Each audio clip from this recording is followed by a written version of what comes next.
Et Mike Léral nous a rejoint en plateau pour un point sur l'épidémie et l'interview du haut-commissaire Dominique Saurin.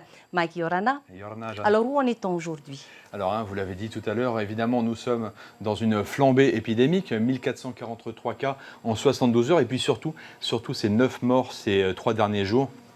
Même dans le monde entier, on en est à plus de 4 300 000 décès sur la planète. Le seul petit effet positif qu'on peut voir dans ces chiffres, c'est qu'on a dépassé les 100 000 premières doses de vaccins. Mais quand on voit ça, monsieur le commissaire, quelles sont les mesures que vous comptez prendre pour endiguer, alors on sait que c'est plus possible d'arrêter, mais pour endiguer ce variant?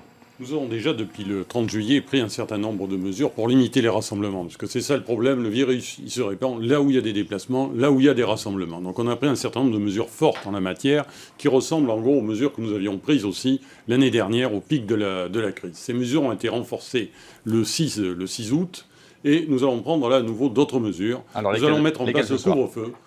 Dès cette semaine, dès mercredi minuit, un couvre-feu va être instauré. De 21h à 4h du matin. Il prendra effet donc à minuit mercredi.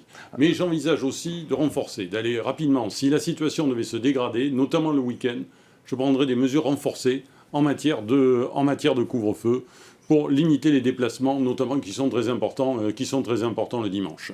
Alors, vous nous dites un couvre-feu donc qui va revenir, pas de confinement en revanche? Pas de confinement à ce stade, mais c'est quelque chose qu'il ne faut pas exclure. Je crois il faut bien percevoir que nous sommes face à un virus qui se répand très très vite. Le 16 juillet, nous avions un taux d'incidence, c'est-à-dire de cas pour 100 000 habitants, qui était inférieur à 10. Le 23 juillet, on était à 16 à peu près. Et tout d'un coup, ça a explosé. Donc on se retrouve rattrapé par ce virus, comme c'est le cas notamment, cela a été dit, dans d'autres territoires ultramarins. À quelques jours de la rentrée scolaire, monsieur le haut-commissaire, même si l'éducation est de compétence du pays, est-ce que ces nouvelles mesures pourraient affecter la reprise des cours de nos élèves? Dans l'immédiat, non. La rentrée scolaire, la ministre de l'Éducation a affiché un certain nombre de protocoles pour cette rentrée scolaire. J'avais des préoccupations notamment pour ce qui concernait les internats. Notamment parce que il y a une collecte de jeunes venant de zones très différentes, et notamment depuis les archipels. Donc il y a des tests qui ont été mis en place, parce qu'il faut se poser à chaque fois la question des capacités, de nos capacités, notamment en termes d'évacuation sanitaire. Je le dis pour un certain nombre de territoires, et notamment pour les archipels. Donc ce sont des questions qu'on va examiner très très vite, parce qu'il va falloir être en capacité de réagir dans les jours qui viennent. On ne peut pas dire qu'on prend des mesures pour 15 jours, 3 semaines, 1 mois. Non. Ces mesures évolueront, je le pense, très très vite si la situation continue à se dégrader. Quand je dis très vite, c'est peut-être à échéance du week-end prochain. Et sur ces jeunes qui reprennent aussi leurs activités périscolaires, je pense au sport, à la musique, aux AS le mercredi après-midi, est-ce que tout cela peut pour l'instant reprendre normalement? Alors, reprendre normalement, pas complètement déjà, parce qu'il y a un certain nombre d'activités sportives qui se font, notamment les compétitions qui se font à huis clos. Mais cela fait partie, je le répète, si le virus continue à se propager, il faudra limiter les opportunités de rassemblement. Donc ça nous amènera encore à interdire d'autres activités. Ça en fait partie. Autre question qui a été soulevée dans le reportage qui précédait, la question des frontières. Est-ce que vous comptez les refermer ou pas? Non, nous n'envisageons pas de les fermer à ce stade, parce que le problème ne vient pas des arrivées aujourd'hui de l'extérieur. Le virus circule dans la population. C'est pas les derniers tests qui ont été faits à l'aéroport ont trouvé par jour 2 cas à peu près, c'était ça l'ordre de grandeur. Donc le problème maintenant, c'est le virus qui circule sur notre territoire, parmi nous, et non pas, ce ne sont pas des arrivées de l'extérieur qui apportent le virus et qui contaminent. Alors il y a une autre chose qui vient de l'extérieur et qui fait un petit peu peur, c'est le pass sanitaire. Nous avons pour l'instant le certificat numérique Covid, qui est relativement peu utilisé pour l'instant en Polynésie, mais le pass sanitaire a mobilisé, je crois, 237 000 métropolitains contre lui le week-end dernier, donc de fortes oppositions. Est-ce que vous pensez l'étendre ici en Polynésie? Est-ce que ça serait utile? Alors, on pourrait utiliser le pass sanitaire en Polynésie, sauf que le pass sanitaire, il y a des difficultés d'adaptation aujourd'hui. C'est-à-dire, il recense les vaccinés, mais il n'est pas prévu de pouvoir utiliser notamment les personnes testées ou les personnes qui ont un certificat d'immunité. Mais le pass sanitaire, pour une forme de pass sanitaire, pourrait être intéressante, notamment pour les liaisons entre archipels. S'il fallait protéger les archipels, j'ai proposé au pays que nous travaillions sur ce sujet. Parce que le risque, Pour il faut pouvoir trouver un embarquer, par moyen exemple, pour dans un protéger les bateau archipels. ou dans un avion. Dans un avion, en bateau. Parce que le risque, c'est d'avoir une contamination massive dans les archipels. Pour l'instant, aujourd'hui, au Tuamotu, on a un nombre limité de cas. On est à moins de 100 cas sur l'ensemble des îles, aux Marquises aussi. Parce que le problème, en la matière, c'est la dégradation de la santé de certaines personnes, du fait de comorbidité, et qu'on soit obligé de procéder à des évacuations sanitaires. Et là, nos capacités pourraient être également dépassées. Alors, il y a un événement, vous le savez, qui a scandalisé la Polynésie, du moins une partie de la Polynésie, c'est le mariage du vice-président il y a quelques jours, un mariage auquel assistait une partie du gouvernement, notamment le président et également Michel Buyard, le maire de Papeete, qui a fait l'animation musicale. Et il se trouve qu'il y a quelques minutes, et ce sera diffusé après votre interview, Edward Fritsch s'est dit désolé, Motai Brotherson s'est excusé lui aussi, et il a dit quand même aussi que si c'était interdit, c'est l'État qui aurait dû intervenir en amont. Est-ce que pour vous, il y a eu faute et est-ce qu'il doit y avoir sanction ? Non, mais alors, c'est très bien de parler de l'État en la matière. Enfin, je crois qu'il appartient surtout aux personnes qui étaient présentes de s'expliquer sur ce sujet. Alors, qu'a fait l'État ? Les rassemblements festifs sont interdits, et notamment les mariages. J'ai eu une demande de dérogation pour l'organisation d'un mariage de 1500 personnes, demande de dérogation que j'ai refusée. Et j'ai indiqué que les personnes pouvaient tout à fait se retrouver dans un restaurant, non pas pour un événement festif, mais pour partager un repas ensemble, c'est-à-dire 6 par table, espacés d'1 mètre et sans animation musicale.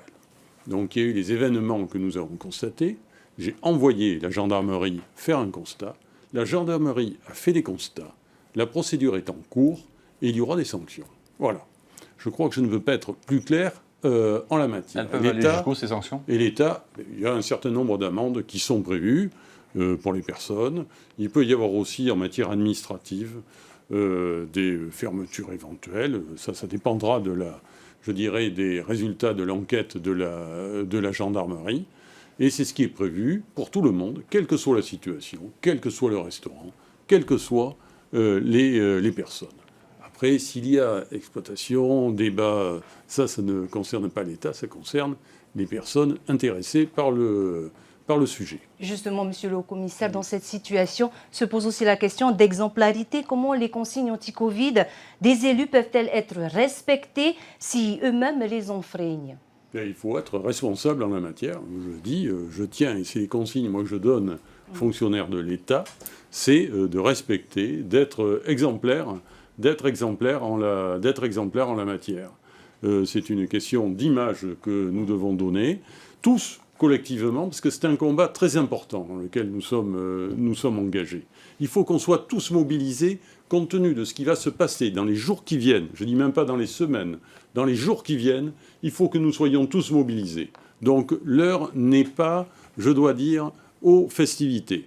Il faut le dire très très clairement. C'est la mobilisation au travail de tous. On travaille, et je continue à travailler avec le gouvernement de Polynésie. J'étais encore samedi matin avec le président Fritsch et un certain nombre de ses ministres.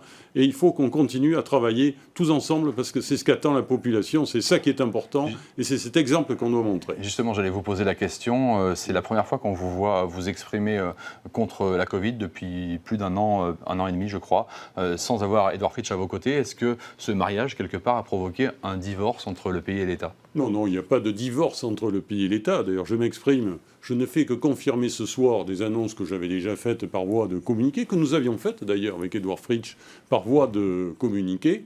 Et donc j'apporte ces précisions ce soir et nous continuerons à nous exprimer ensemble. Et vous ne reprenez pas la main entièrement, officiellement, sur la communication ? Vous ne reprenez pas seul la main sur la communication contre la Covid ? Non, pas du tout. Il se trouve, ça m'est déjà arrivé, vous m'avez déjà invité d'ailleurs ici, et je vous en remercie, à m'exprimer. Je viens régulièrement, on ne s'exprime pas tout ensemble tous les jours, mais on s'exprime fréquemment ensemble parce que c'est une nécessité, cette mobilisation, et c'est une des leçons. D'ailleurs, le président de la République l'a souligné lorsqu'il est venu, il est nécessaire de travailler ensemble.